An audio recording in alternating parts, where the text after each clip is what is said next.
Amados hermanos, tengan ustedes muy buenas tardes. La gracia y la paz del Señor esté con sus vidas.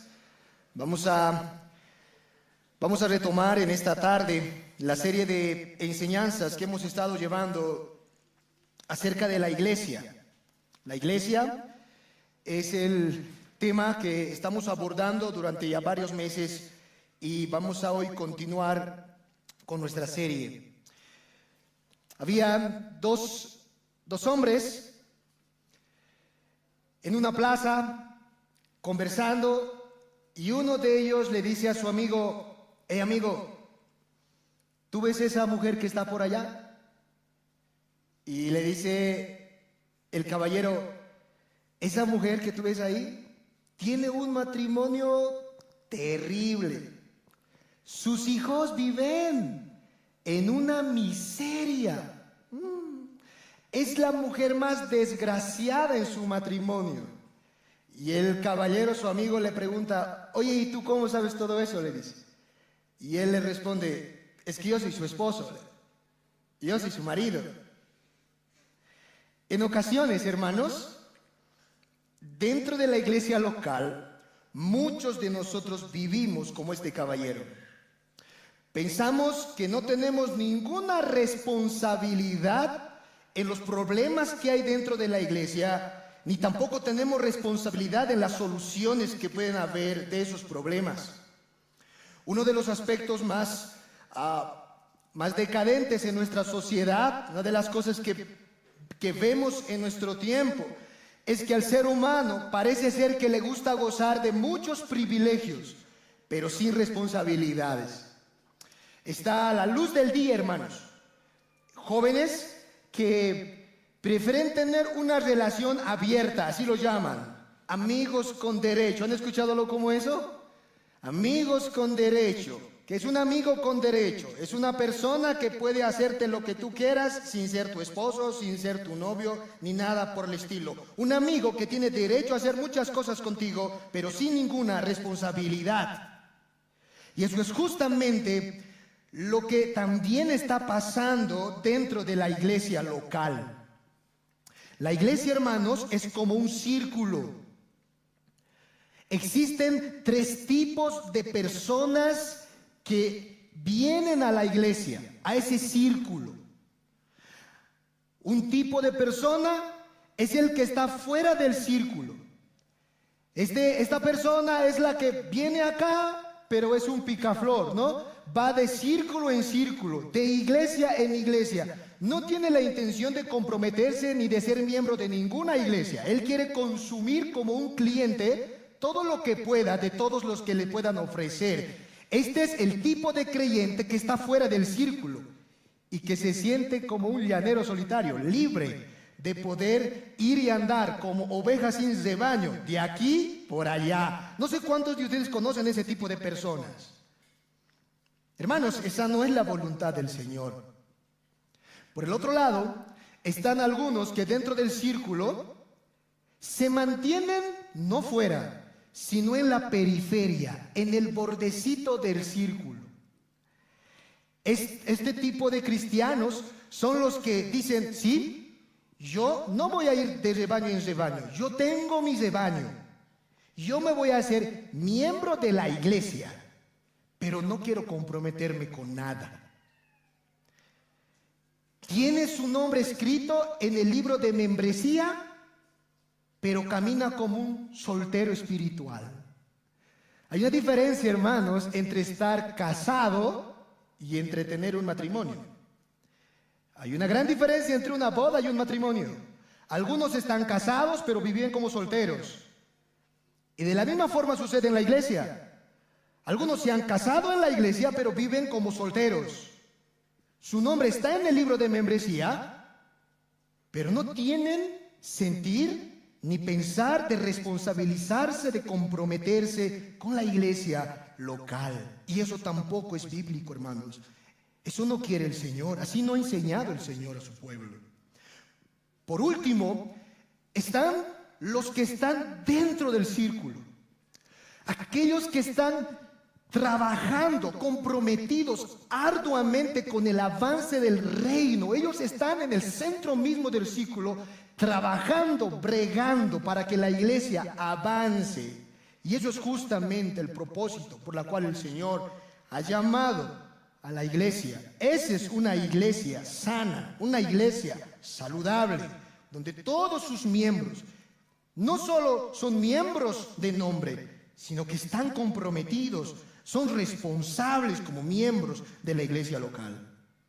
Hemos estado hablando el domingo antepasado acerca de los derechos que tenemos como miembros de la iglesia local, y hoy, hermanos, voy a iniciar a hablarles acerca de las responsabilidades que todo miembro tiene en la iglesia local de Cristo.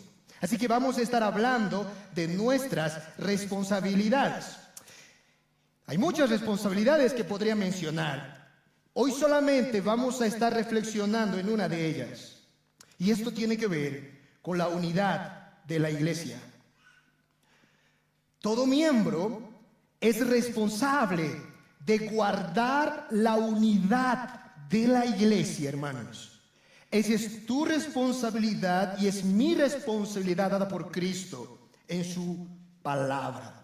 Si vamos al libro de Hechos, acompáñenme ya con sus Biblias, el texto que nuestro hermano Diego daba lectura, el capítulo 2. Quiero que tú notes la forma como la iglesia primitiva vivía en la época, los primeros siglos. Hechos capítulo 2 de nuestras Biblias, leemos los versículos 44 al 47. Observa, hermanos, quiero que notes cómo vivía esta iglesia. Dice el texto: todos los que habían creído, o sea, los cristianos, estaban juntos.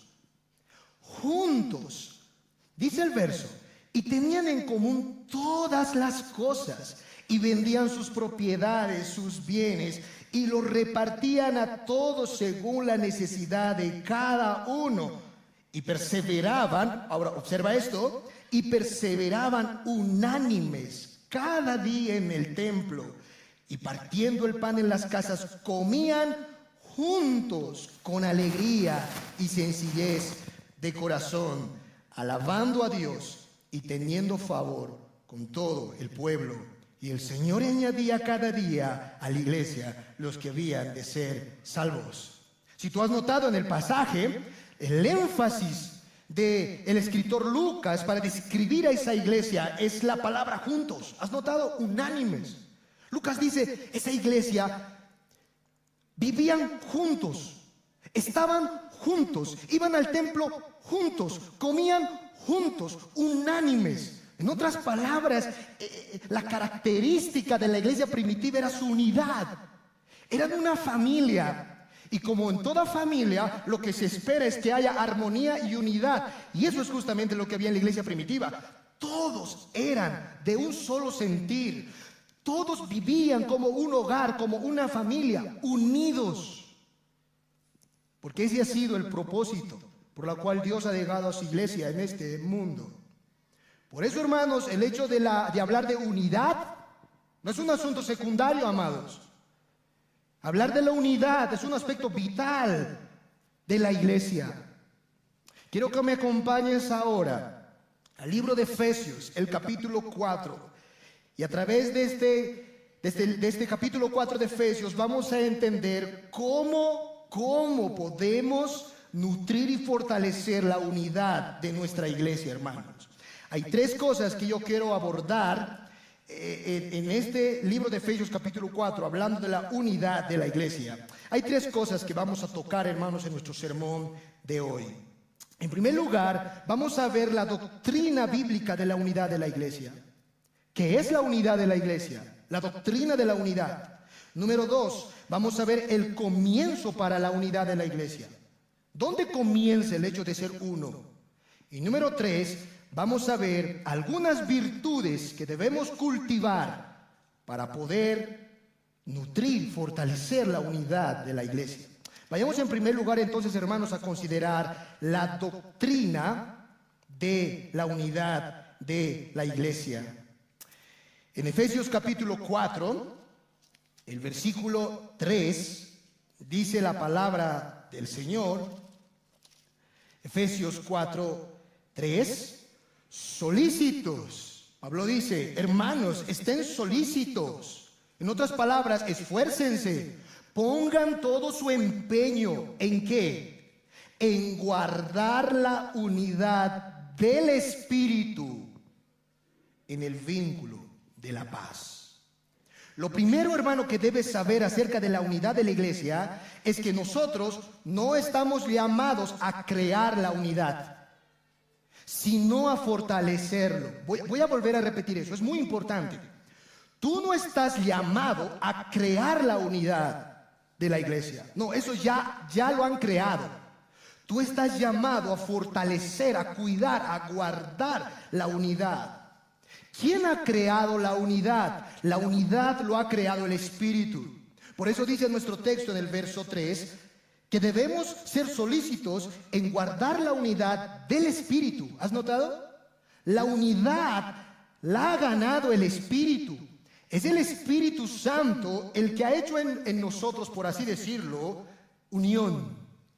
Nos ha unido al cuerpo de Cristo.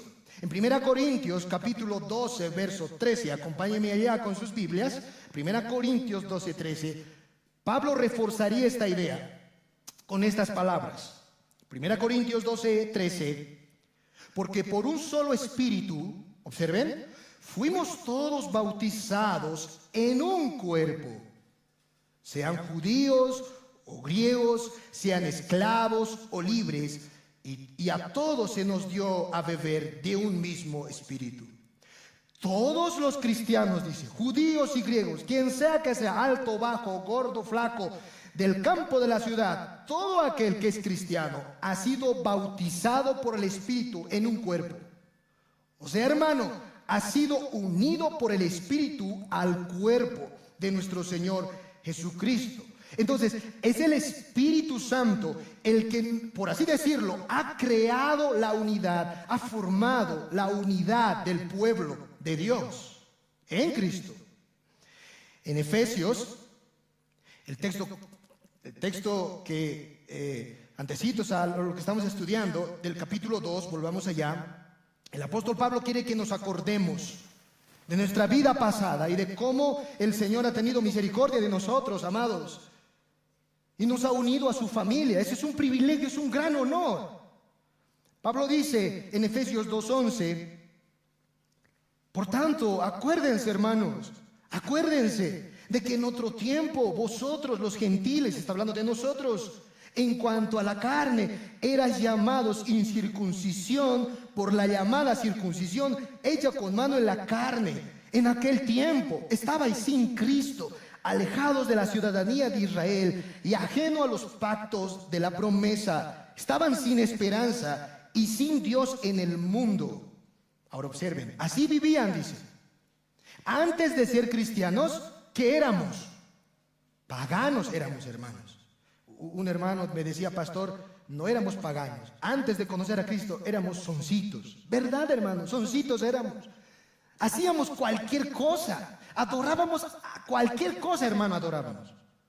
Vivíamos lejos de la ciudadanía de Israel, ajeno a los pactos de la promesa. Ni siquiera éramos como los judíos. Por lo menos los judíos, amados, tienen la ley de Dios. Por lo menos ellos saben no mentir, no robar, no adulterar. Tenían la ley, tenían a los profetas, pero nosotros nada. Vivíamos como mundanos, como paganos. Y de ahí el Señor nos ha rescatado. Ahí el Señor te ha traído, te ha llamado. El versículo, a continuación, el versículo 13 dice, pero ahora en Cristo Jesús, vosotros que en otro tiempo estabais lejos, habéis sido hechos cercanos por la sangre de Cristo. Y en el versículo 19 del capítulo 2 va a terminar diciendo Pablo, así que hermanos, ya no sois extranjeros ni advenedizos, sino conciudadanos de los santos y miembros de la familia de Dios. Wow, hermanos, cuando yo leo eso, digo, gracias, Señor. Yo no era de tu familia, yo no era, Señor, de tu pueblo, yo era un pagano. Pero te ha placido a ti por tu sangre preciosa, acercarme, hacerme parte de tu familia. Y ahora ya no soy extranjero, en otras palabras, ya no soy un extraño, ya no soy un advenedizo que voy caminando de aquí por allá, no, ahora tengo un rebaño, un hogar, un pueblo, hermanos, al lado mío. Amados míos, el Señor ha creado la unidad, Él nos echó uno a través de su Espíritu Santo. Es por eso que ninguno de nosotros estamos llamados, somos responsables de crear unidad en la iglesia. Ya somos uno. Entonces, pastor, ¿cuál es mi responsabilidad? Tu responsabilidad, hermano, es cuidar, guardar eso que el Señor ya ha logrado. Solícito, dice Pablo, en guardar la unidad del Espíritu en el vínculo de la paz. Tú eres responsable de cuidar la unidad que Cristo logró en su iglesia. Es como el matrimonio. En el matrimonio somos uno en un sentido, pero en otro sentido tenemos que nutrir esa unidad, fortalecer la unidad. Cuando yo me casé con mi esposa en el altar, el Señor me hizo uno. Pero a medida que yo voy pasando los años en mi vida matrimonial, yo tengo que nutrir, alimentar esa unidad que yo ya he tenido con mi esposa. Eso mismo sucede con la iglesia. Esa es la doctrina de la unidad, hermanos. No estamos llamados a crear unidad, estás llamado a guardar la unidad. Ahora, ¿cómo comienza esto? Vamos al segundo punto. ¿Dónde comienza la unidad de la iglesia? ¿Cómo comenzamos a ser una iglesia unida? Si yo te preguntara a ti, hermano, ¿en qué se basa la unidad de la iglesia? ¿Qué me responderías? ¿En qué se basa la unidad de la iglesia? ¿Cuál es el fundamento de la unidad? Oh, pastor, esta iglesia va a ser unida porque todos somos del campo. No, pastor, esta iglesia va a ser unida porque todos somos de la ciudad. No, pastor, esta iglesia va a ser unida porque todos somos profesionales y universitarios. No, pastor, esta iglesia realmente va a ser unida porque nadie aquí es universitario. Todos no hemos ido ni al colegio ni a la escuela, así que unidos vamos a ser. No, ¿en qué se basa y se fundamenta la verdadera unidad? Hermanos, la unidad se fundamenta en la verdad revelada de la palabra de Dios. La unidad de la iglesia se fundamenta en la doctrina, oye bien, en la doctrina de los apóstoles. Quiero que notes qué es lo primero que hizo la iglesia para ser una iglesia unida en el Nuevo Testamento. Acompáñame otra vez a Hechos capítulo 2. Ve conmigo a este libro. Hechos capítulo 2. Quiero que notes cuál fue la primera actividad de la iglesia para que lleguen a ser una iglesia unida. Hechos capítulo 2, el verso 41, dice las Escrituras. Hechos 2, 41.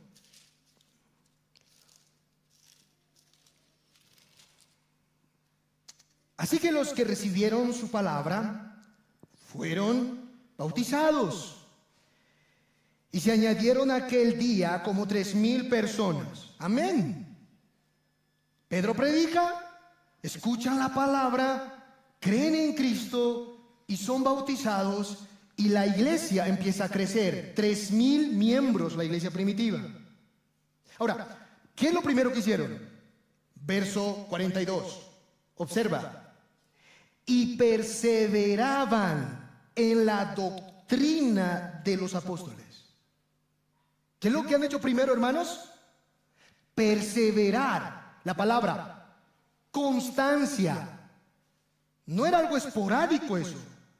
Era algo cotidiano.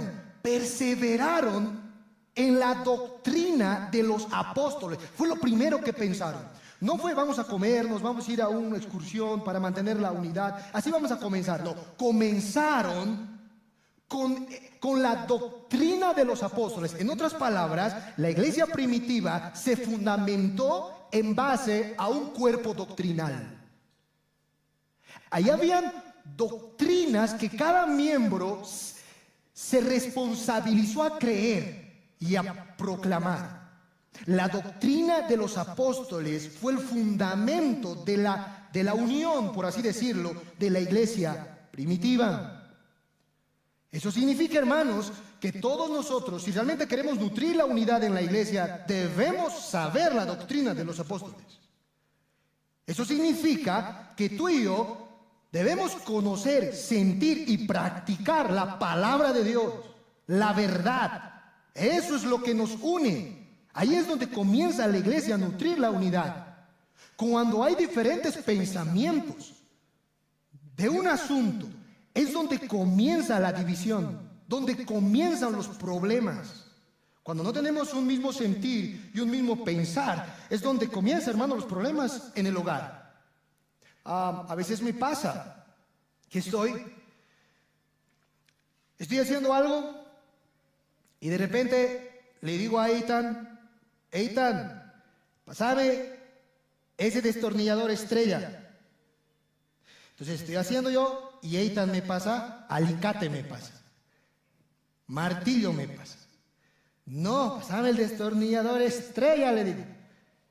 Serrucho me pasa. No, Eitan, destornillador estrella. Yo no puedo con él trabajar. Yo no puedo con él armonizar. ¿Por qué? Porque yo tengo conocimiento de algo que él no tiene. Él carece. No estamos los dos unidos en la doctrina. Él no sabe la enseñanza del destornillador estrella, así que no me va a entender. Eso mismo pasa con nosotros, hermanos. Hay algunos de entre nosotros que por ignorancia hacemos cosas y decimos cosas que no hay que decir, porque no sabemos la doctrina, no hemos entendido la enseñanza de Cristo, y eso es muy peligroso, amados. Una persona que no está fundamentando su vida en la doctrina apostólica es peligrosa para la iglesia. Porque ahí es donde comienza, por así decirlo, las causantes de división.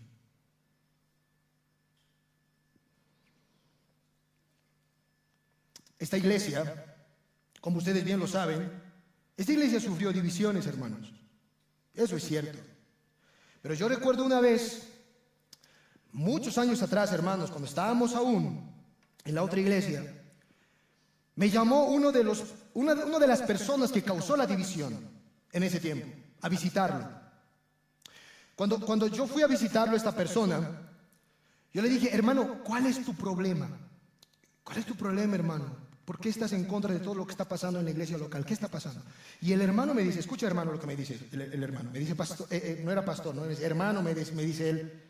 Hermano, yo creo que la voz de Dios es la voz del pueblo. Así que tenemos que acatar siempre a las bases, me dice el hermano. Cuando yo escuché eso, yo dije, oye, esto me suena como raro, che. Es una doctrina extraña esto.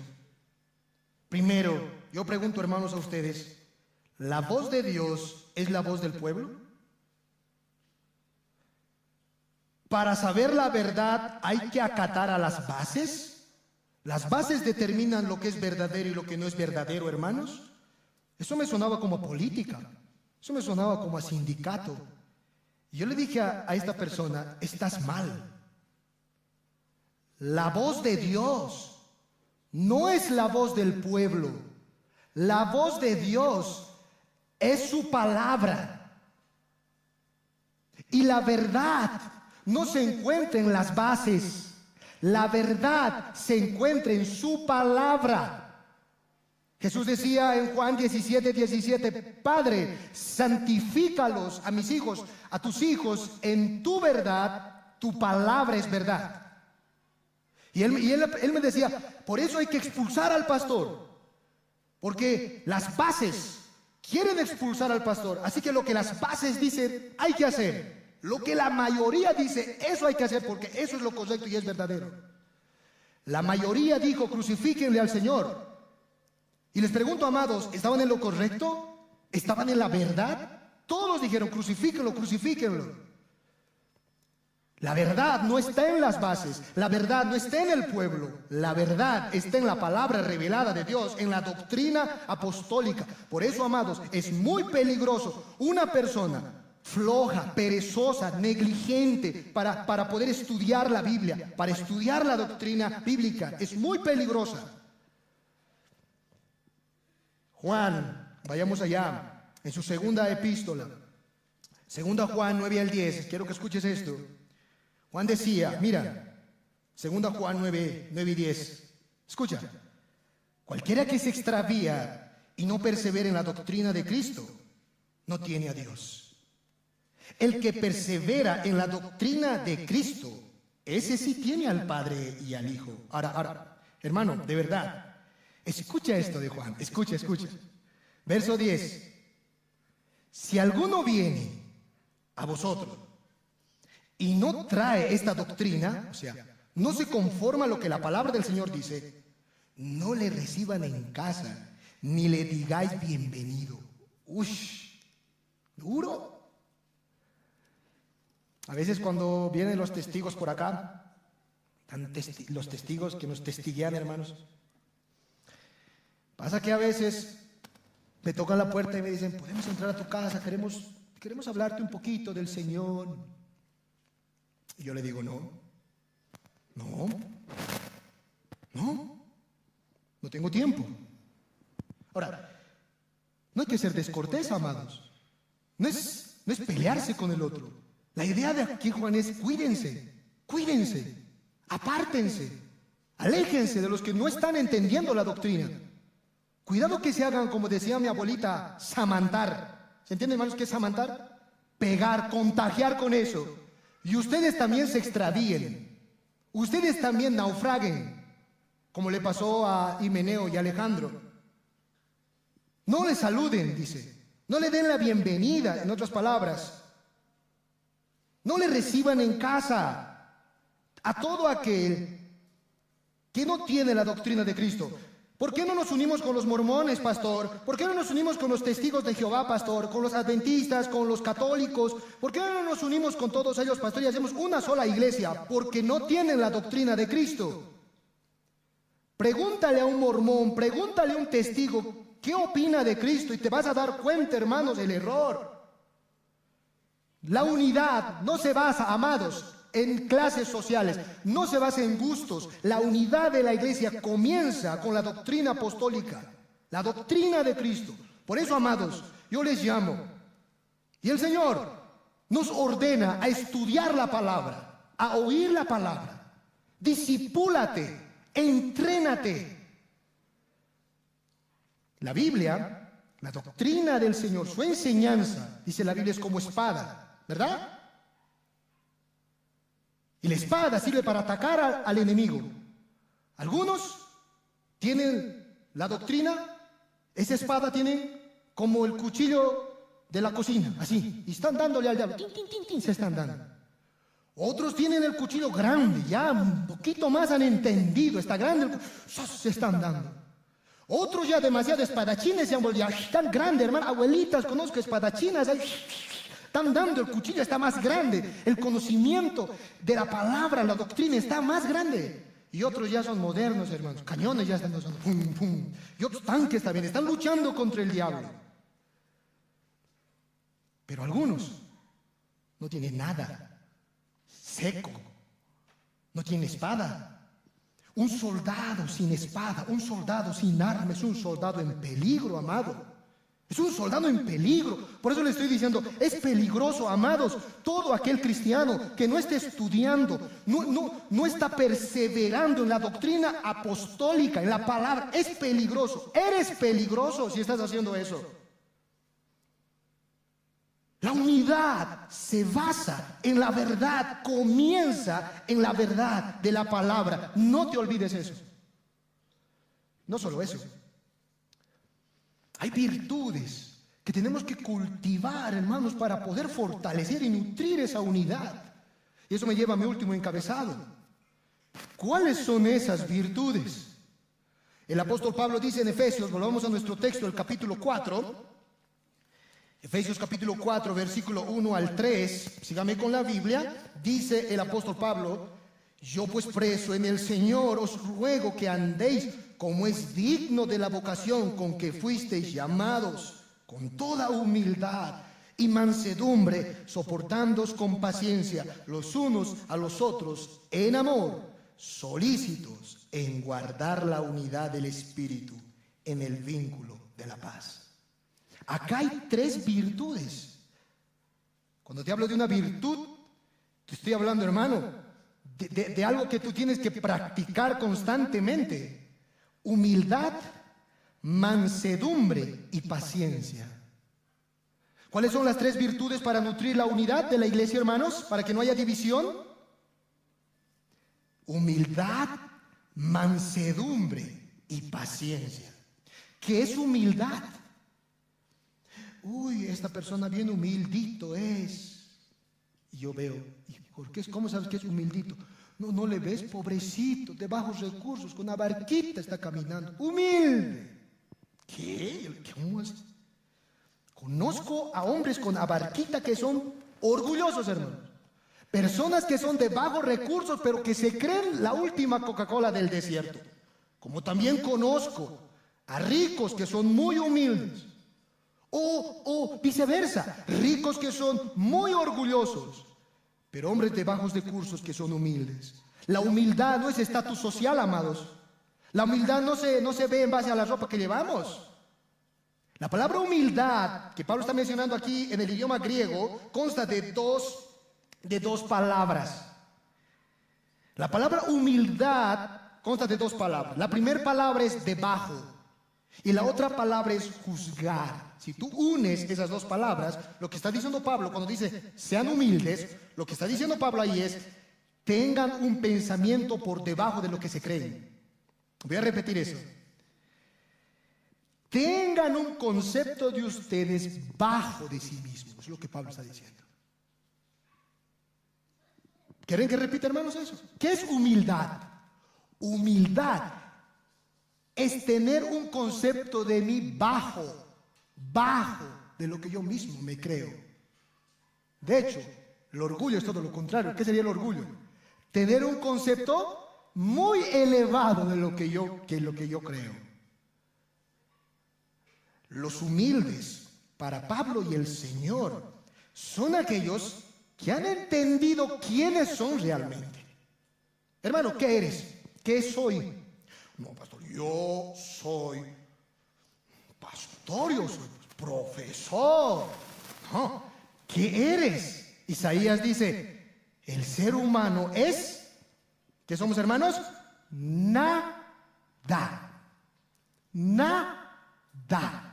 A veces nos comparan a los seres humanos con una langosta. ¿A dónde llega, hermano, el ser humano? ¿Qué eres? Si no eres nada, podrías decir, soy langosta.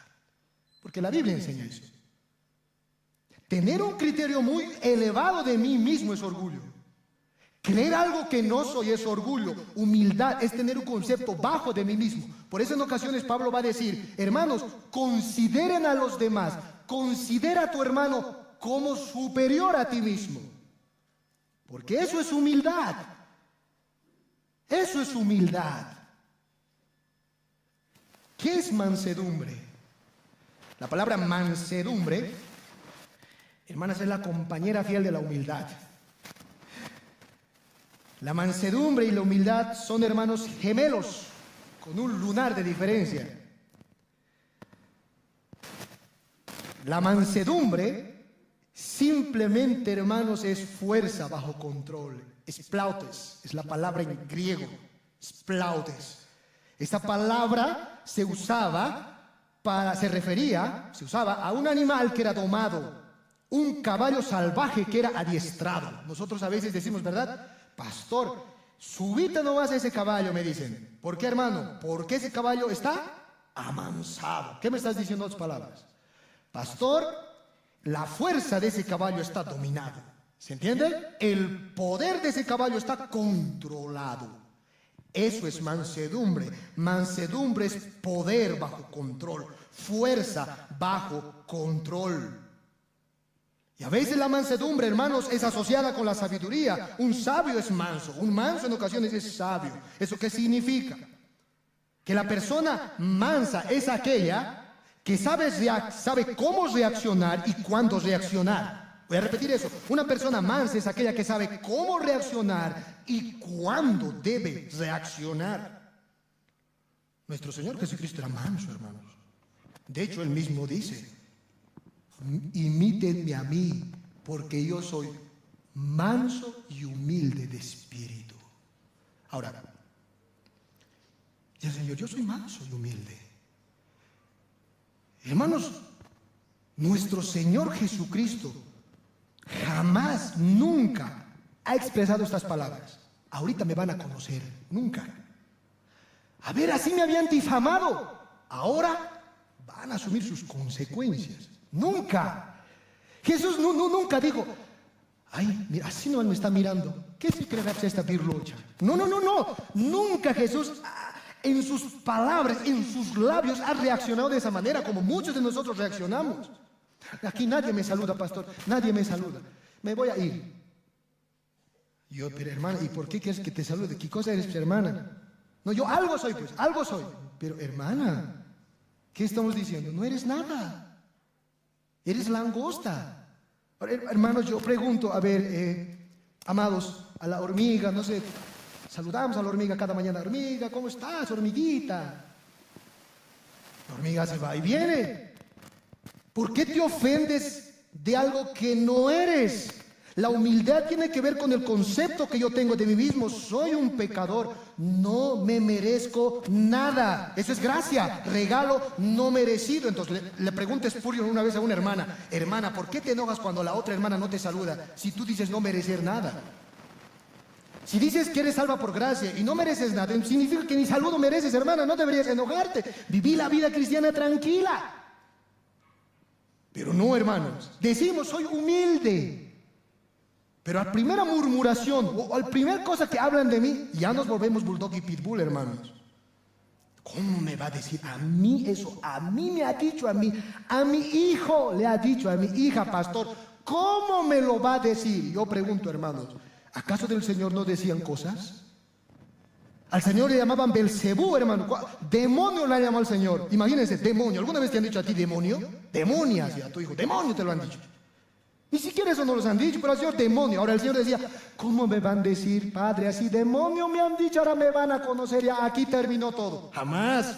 Él no era orgulloso, era humilde y manso de espíritu. Él reaccionaba cuando tenía que reaccionar y sabía cómo reaccionar. Y aquí va, hermanos. La mansedumbre no es mensodumbre, amados. Un manso tampoco es un menso. ¿Sí entienden? Un manso puede enojarse o no puede enojarse. A veces pensamos, entonces, pastor, vayamos entonces. Que me golpeen nomás de un lado, de otro lado, que me den nomás. Dame más, dame más. ¿Ese es manso? No, yo no voy a hacer nada, pastor. Así que me asalten nomás los ladrones. Entren nomás, entren. Yo soy manso, humilde soy. Róbenme. A mi esposa también golpeenle nomás con pistola. Apúntenle, manso soy. No, manso no es ser menso. Podemos enojarnos. Puedes molestarte, hermano, y ser manso. ¿Sabías eso? Jesucristo era manso. Escucha esto. Y era humilde. Pero Jesús también se enojaba. Una vez entró al templo. Y en el templo, ¿qué cosa ya estaba haciendo? En la casa de Dios. Vendiendo las cateras, hermano.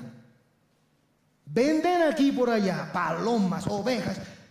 El Señor mire eso, agarra su látigo, su chicote y dice, ¿qué cosa? Mi casa será llamada casa de oración y ustedes lo han convertido ¿en qué? Lo han convertido en cueva de ladrones. ¿No creen que el Señor ha dicho, ustedes lo han convertido en cueva de ladrones, ahí nomás dejaremos? No, agarró su látigo, hermano, dice la Biblia que cada uno de los puestos, pum, pum, las señoras volaban allá, vayan fuera, salgan de este lugar. Porque mi casa se respeta. En ocasiones los fariseos escuchándole al Señor, yo no sé cómo se vería eso acá. El Señor estaba enseñando, los fariseos escuchaban a los fariseos y el Señor les decía a ellos, confrontándolos. Óiganme bien ustedes, así están en el público. Sepulcros blanqueados, generación de víboras. Yo no sé, hermano, cómo se vería que los pastores dijéramos a los que están visitándonos aquí, Bienvenidos sepulcros blanqueados, generación de víboras a nuestra iglesia. Uy, raro, ¿verdad? Uy, ¿cómo? Jesús confrontaba y sabía cuándo confrontar. Él no se jejeaba, hermanos. No, él no era como las vendedoras del aroma, perdón la palabra, pero gritando como loco, como loco, dando rienda suelta a su ira. No, él sabía cómo hablar. Generación de víboras, sepulcros blanqueados. Por fuera ustedes se ven preciosos, lindos, pero por dentro están podridos. Hermanos, ser manso significa saber cuándo hablar y cómo hablar. Por eso Pablo va a decir en Efesios capítulo 2, airaos, pueden enojarse, pero no pequéis. Hay un enojo santo, hermanos, y aquí va. ¿Cómo sé, pastor, si mi enojo es sano o no es sano? Y aquí va, hermanos.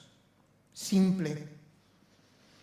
Si te enojas por algo que tiene que ver contigo, ese enojo está mal. Pero si te enojas por algo que tiene que ver con Cristo y su reino, ese enojo está bien.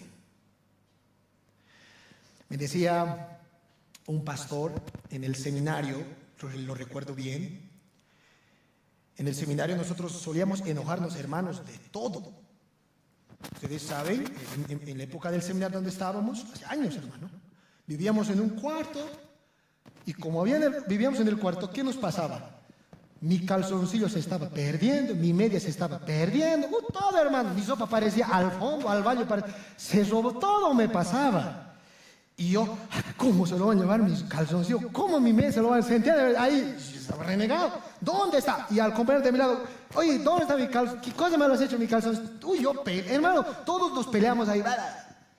Hasta que un pastor vino y dijo, ¿de qué están peleando? No, es que aquí me han hecho así, me han hecho lo otro, me han hecho, todo me lo han hecho, a todos nos han hecho. Y el pastor decía, ay, así quisiera que se enojen por sus pecados. Así como se están enojando, así quisiera que se saben por sus maldades. El pastor decía, jóvenes, ¿acaso así se enojan cuando mienten, cuando adulteran, miran pornografía? Ay, pornografía he mirado. Caraspa, ¿qué cosa? ¿Te enojas así?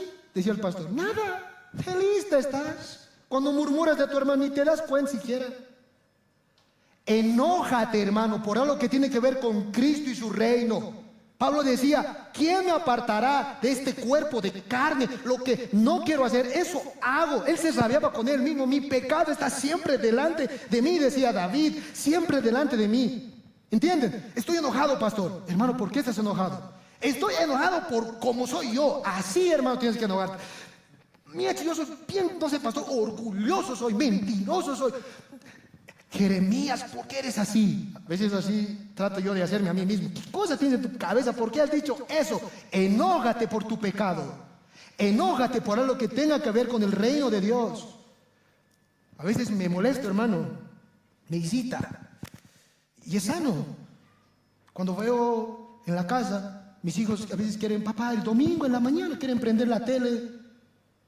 Vamos a ver, papi, un ratito la tele. Veo a hermanos también en las mañanas celular, primero están mirando el Facebook.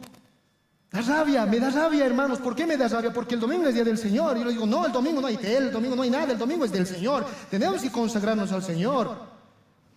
¿No te da rabia, hermano, cuando hablan del Señor en vano? ¡Ay, Dios mío! Dicen, jajaja, no estamos diciendo. Chistes de Cristo se hacen. Jijiji, no estamos diciendo. Enójate por lo que Cristo se enojaba. Enójate, hermano, santamente.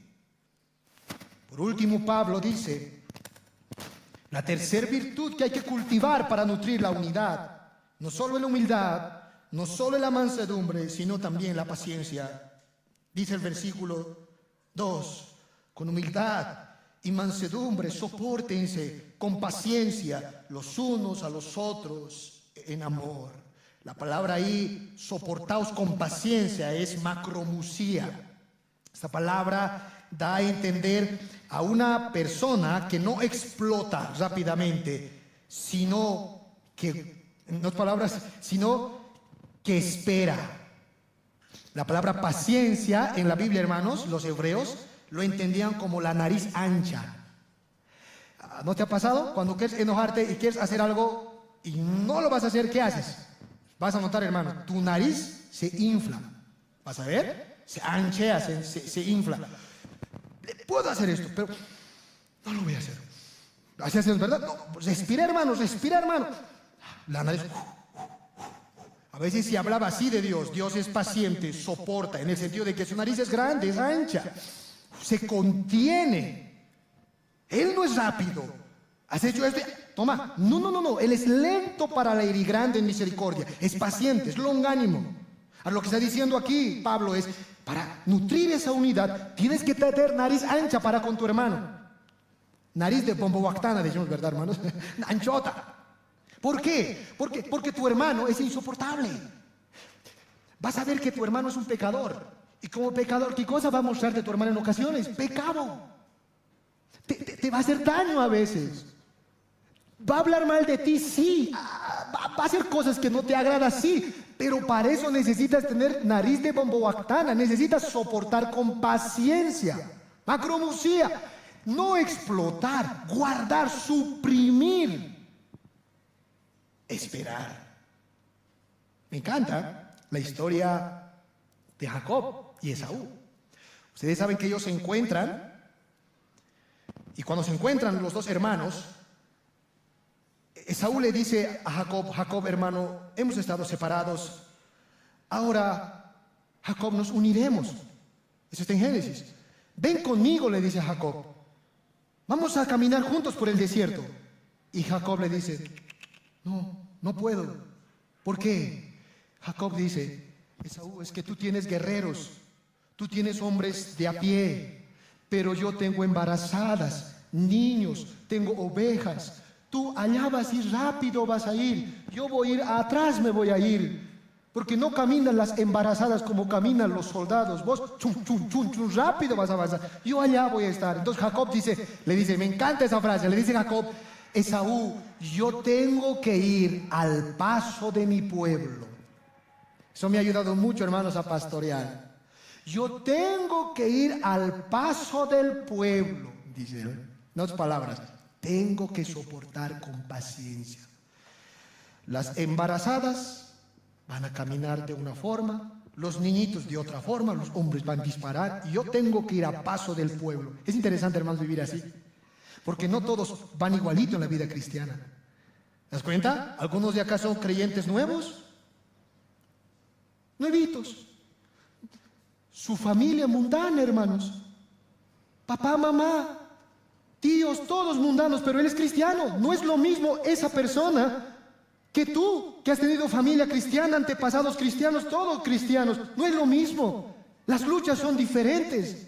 No es lo mismo a una persona que ha estudiado la palabra bien, está entendiendo, y a otra que tiene dificultades de estudiar. No es lo mismo uno que sabe leer bien y otro que no sabe leer bien. Como pastor yo lo noto, hermanos, eso es verdad. Somos diferentes, somos distintos, así que tenemos que aguantarnos, tenemos que soportarnos, porque cada uno corre a su manera, a su manera. Hay que soportarnos con paciencia, hay que saber esperar. A veces escucho a hermanas decir a sus esposos, ¿hasta cuándo? Le dice, ¿verdad? ¿Hasta cuándo no vas a aprender? Hermana, cálmate, a paso del pueblo, hermana, soporta con paciencia, esperar. El Señor hizo eso por nosotros, amados.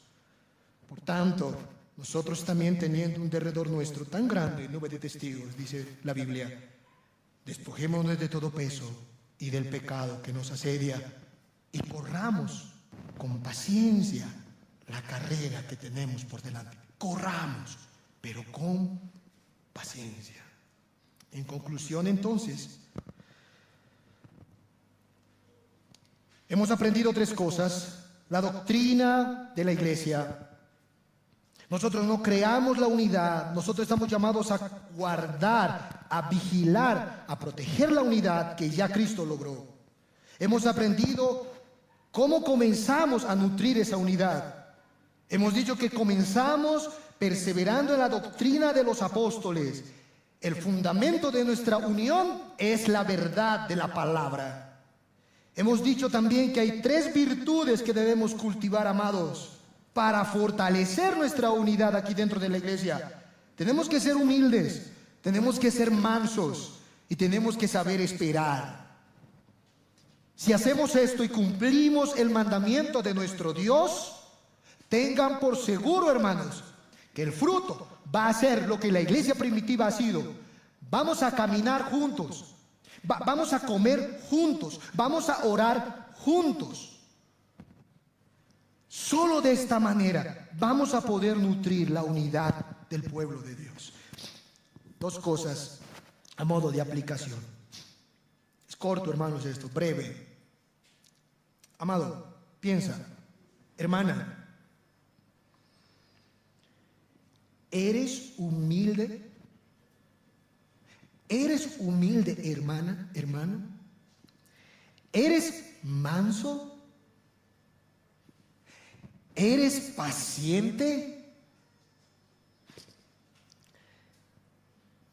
¿Estás comprometido a perseverar en la doctrina de los apóstoles? No tus palabras, en la palabra de Dios.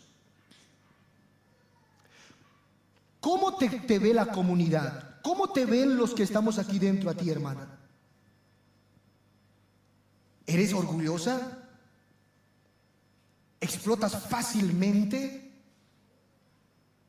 ¿Eres impaciente?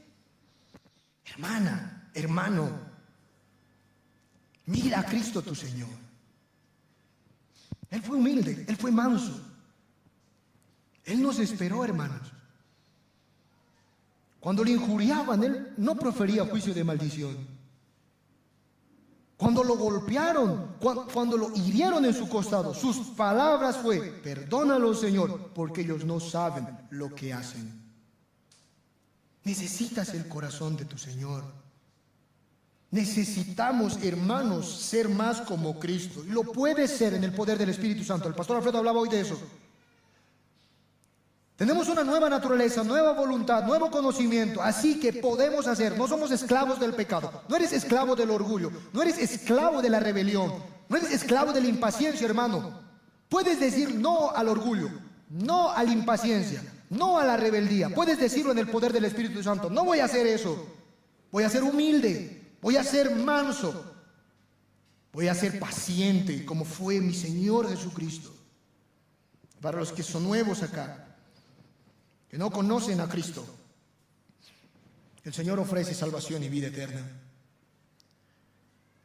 El Señor quiere que entiendas que Él ha muerto por los pecados que tú has hecho. Y Él quiere que creas en Él. Él quiere que tengas vida eterna. Y no solo eso, Él quiere añadirte a la familia de Dios. No camines solo. No camines en la soledad. No tienes por qué hacerlo. Tienes a Cristo presente hoy. Puedes confiar en su obra. Puedes creer en Él. Puedes arrepentirte de tus pecados y gozar de la familia del Señor. Es bello, amigo y amiga. Es hermoso vivir en la familia del Señor. Solo en el Señor podemos tener consuelo, paz. Podemos gozar de un pueblo y de la vida eterna.